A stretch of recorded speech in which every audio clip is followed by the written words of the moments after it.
welcome back to the channel. Please excuse my raspy voice. I don't know if I'm coming down with something. Anyways, in this video I kind of just wanted to show how I dry out my basil.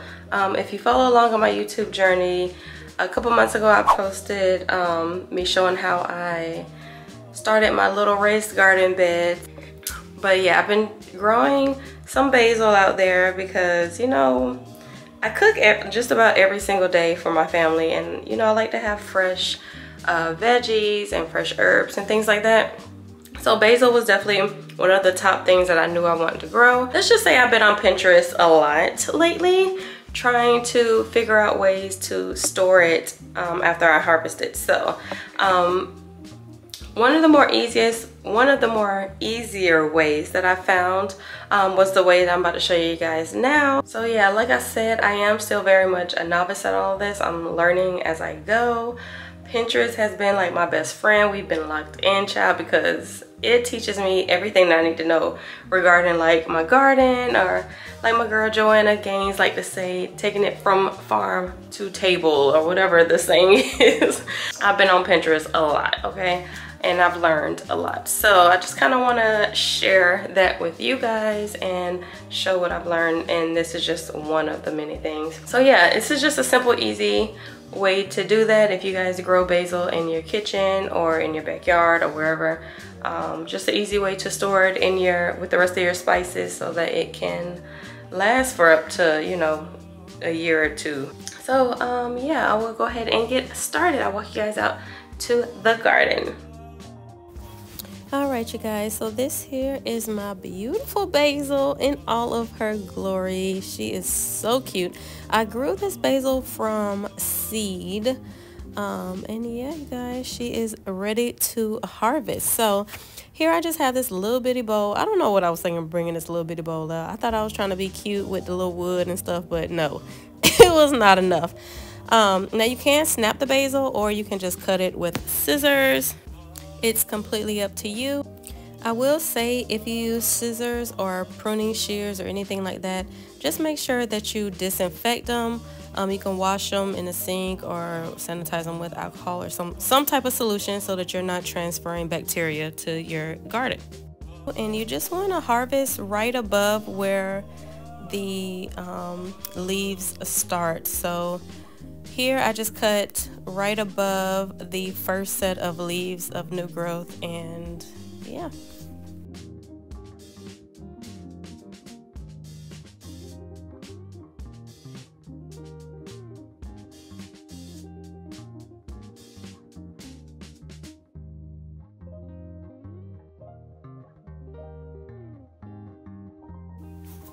Now I really don't know what I was thinking bringing this little bitty bowl out trying to be cute, because as you can see, the basil is not even staying in the bowl.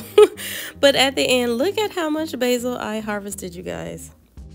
So to get started, you want to go ahead and preheat your oven to 170 degrees, and you want to go ahead and wash your basil and dry it off.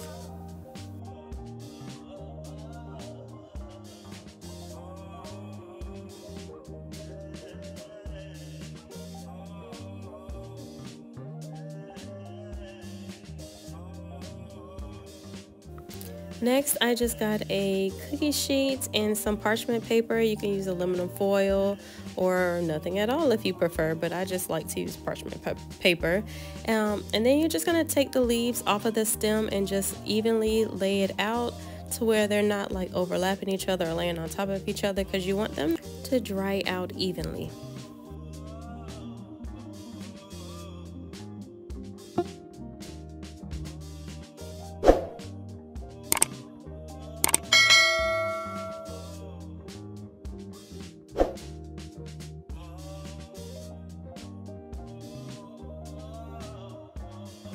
Alright, so I was able to fill 2 full cookie sheets.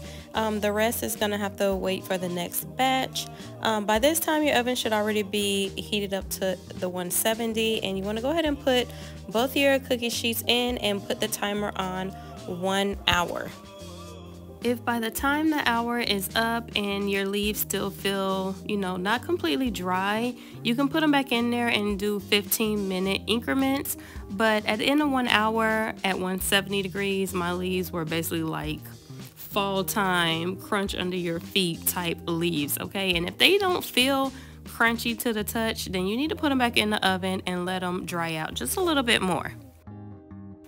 Now you can do this a number of ways. You can put them in a food processor, you can put them in a bag and crunch them up, or you can just do what I did here and just crumble the basil pieces up with your hands. Just make sure your hands are clean, obviously. But yeah, they crumble up super easily. Next, you want to get some type of storage container. You can use little mason jars, or here I just have a little spice jar. You can order these on Amazon, or you can just do what I did and reuse something. I think this was what my old basil from Publix came in. I just took the label off and washed it out real good, but I like it because it has the dual sides. You know what I'm saying. And here I'm gonna go ahead and pour the basil into the jar. Now I use a little funnel. Girl, you do not need a funnel, okay? The funnel was unnecessary, and as you can see, later on I ended up taking it off because it clogged up, and yeah, you don't need it. The dried basil is thin enough, and the jar was wide enough that I didn't need it. But yeah, by the time I finished with this, you guys, my jar was like completely full, and you couldn't tell me I didn't go to the store and pay like $7 for this large container of basil, because what? Anyways, this was super easy to do, you guys. So if you have basil in your backyard, go ahead and dry this out and keep you some herbs. Hopefully this helps someone in their gardening journey, and thanks so much for watching, you guys. Bye.